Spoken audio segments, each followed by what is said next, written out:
السلام علیکم ناظرین، میں قمر نواز ہوں اور آپ دیکھ رہے ہیں قمر ٹی وی۔ آگے بڑھنے سے پہلے آپ ویڈیو کو لائک ضرور کر لیں، چینل کو سبسکرائب کر لیں اور بیل آئیکن کو ضرور پریس کر لیجئے گا۔ کچھ اہم ایشوز ہیں جس کے اوپر ہم بات کریں گے، 4 سے 5 اہم ایشوز ہیں جس پہ بات کریں گے۔ پہلے نمبر پہ تو بات کریں گے ہم انڈیا میں جو طاقتور چیز ہوتی ہے اس کو بھگوان سمجھا جاتا ہے۔ یہ ایک مذہب کا حصہ ہے، برا ہے اچھا ہے یہ لوگ مانتے ہیں، اس کے اوپر تو بات نہیں کریں گے۔ لیکن انڈین حکومت نے ایک چیز ایمفیسائز کی ہے، کشمیر کے مسلمان میجورٹی ایریے میں یہ ایمفیسائز کیا ہے کہ جو سوریہ نمسکار تہوار ہے ان کا، کہ وہ دیکھیں سورج کی پوجا کرتے ہیں، گائے کی پوجا کرتے ہیں، بندر کی پوجا کرتے ہیں، سانپ کی پوجا کرتے ہیں۔ کچھ لوگ تو امیتابھ بچن کو بھگوان مانتے ہیں، کچھ لوگ سچن ٹنڈولکر کو کافی عرصہ بھگوان مانتے رہے، تو یہ چلتا ہے وہاں پہ۔ تو جو سوریہ نمسکار ان کا ایک تہوار ہے، اس کے لیے جموں کشمیر کے لوگوں کو فورس کیا جا رہا ہے۔ جموں کشمیر کے لوگوں کو طاقت کے بلبوتے پہ یہ ریاست کی جانب سے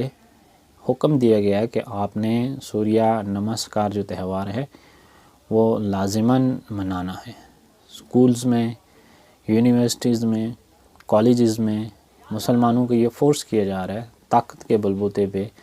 کہ آپ نے تہوار جو ہے وہ ہندوؤں والا تہوار اس کو منانا ہے۔ اس پہ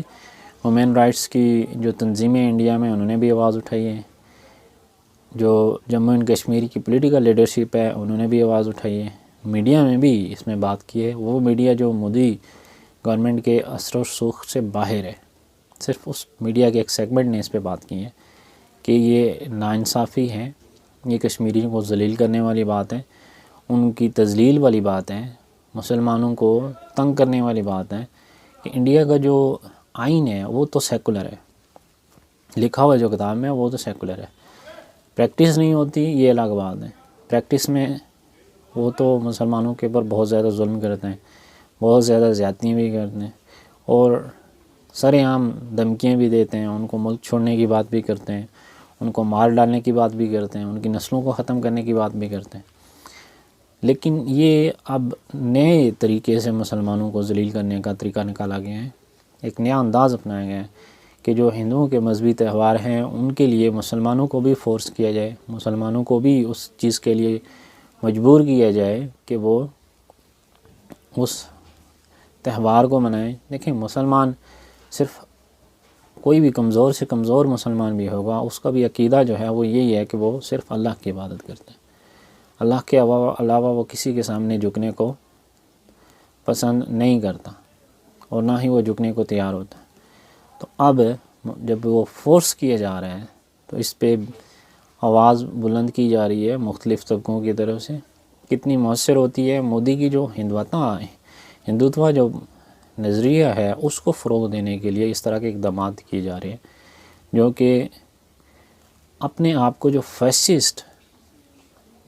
جو لیڈر ہیں وہ ثابت کرنے کے لیے، ظالم لیڈر ثابت کرنے کے لیے ہر اس اقدام کی طرف جا رہے ہیں جو کہ انسانیت سے بالکل خالی ہے، جو کہ انسانی اقدار سے خالی ہے۔ انسانوں کو تنگ کرنا، تذلیل کرنا، کسی بھی مذہب کو دیکھیں پاکستان میں بھی لوگ رہتے ہیں، ہندو کمیونٹی بھی پاکستان میں رہتی ہے، کبھی مسلمانوں نے یا کسی پاکستانی نے ان کو یہ فورس نہیں کیا کہ آپ عید الاضحیٰ منائیں، آپ عید الفطر منائیں، آپ رمضان کے روزے رکھیں۔ کہیں بھی کسی بھی اسلامی ملک میں ایسا نہیں ہوتا، اور نہ ہی اسلام میں جائز ہے کہ کسی کو فورس کیا جائے، لیکن ہندوتوا کے ماننے والے یہ سب کر رہے ہیں۔ دوسرے نمبر پہ انڈین آرمی چیف نے یہ بیان دیا ہے، جو سالانہ پریس کانفرنس انہوں نے کی ہے، اس میں انہوں نے کہا ہے کہ انڈیا جو ہے وہ اپنی فوجیں سیاچن سے اتارنے کے لیے تیار ہے۔ اس کا مطلب کہ انڈیا سیاچن سے گیو اپ کرنے کو تیار ہے، سیاچن سے اپنی فوجیں واپس بلائیں گے تو اس کا مطلب یہی ہوگا کہ ہم مزید لڑنے کے لیے تیار نہیں ہیں، ہم مزید جنگ نہیں کر سکتے، ہم مزید سیاچن پہ نہیں رہ سکتے۔ یہ دنیا کی بلند ترین وار فیلڈ ہے، وہاں پہ 3 سے 4 ہزار فوجی دونوں طرف سے سردی کی وجہ سے یا مختلف وجوہات کی وجہ سے اپنی جانیں اپنے وطن پہ قربان کر چکے ہیں۔ تو اب انڈین آرمی چیف نے یہ بیان دیا ہے کہ ہم وہاں سے وڈرا کرنے کے لیے ہمیں کوئی اعتراض نہیں ہے، یعنی وہاں سے اپنی فوج واپس بلانے کا ارادہ بھی رکھتے ہیں۔ اس کے بعد MI5 نے جو برطانیہ کی ایجنسی ہے، خفیہ ایجنسی ہے، اس نے رپورٹ جاری کی ہے جس میں یہ کہا گیا ہے کہ چین کے جو ایجنٹس ہیں، چین کے جو خفیہ ایجنٹس ہیں، وہ برطانوی پارلیمنٹ میں موجود ہیں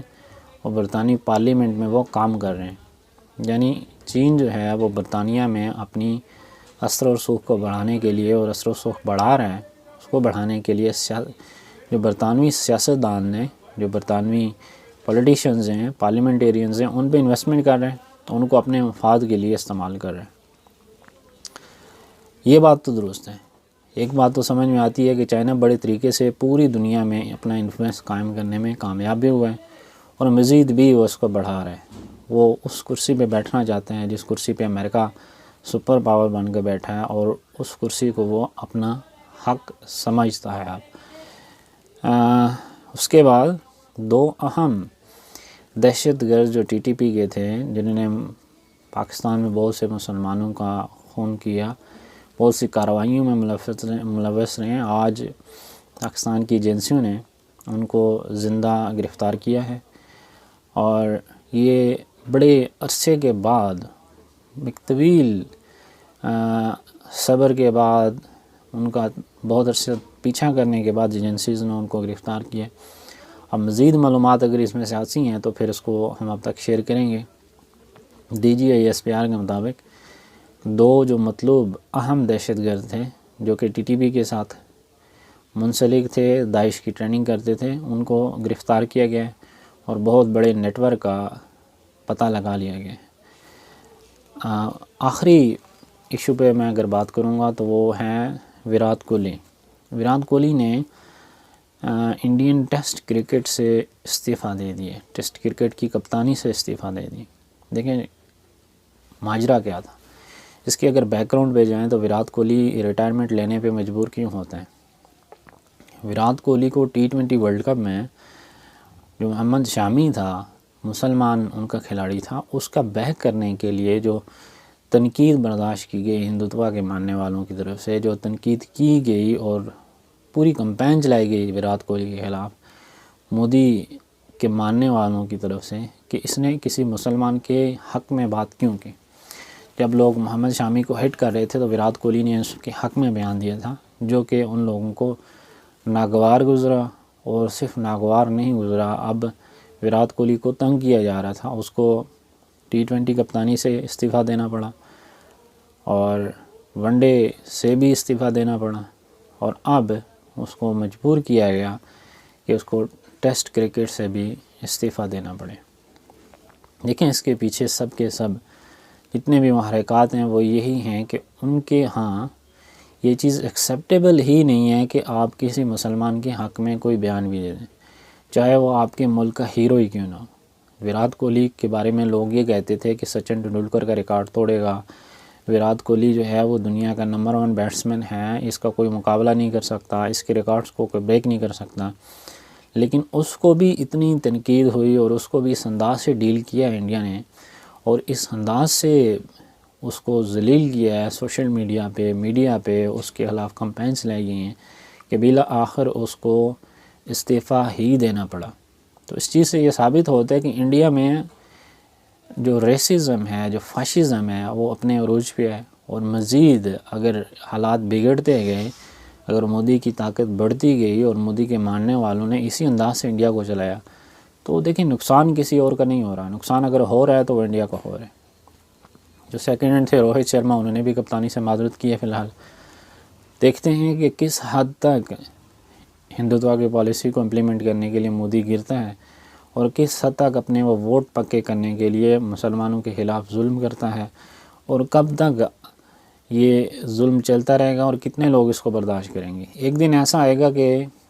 جو انڈیا کے سیکولر طبقہ ہے، انڈیا کے لوگ جو سمجھدار لوگ ہیں، وہ خود اس چیز سے تنگ آ کے مودی سے کہیں گے بھائی اب جان چھوڑو ہماری، اب ہم آپ سے بہت تنگ ہیں، اب بس کرو، جتنا کر لیا کہ ظلم جب حد سے بڑھتا ہے تو وہ مٹ جاتا ہے۔ اپنا خیال رکھیے گا، اپنے اس چینل کا بھی۔ اللہ حافظ۔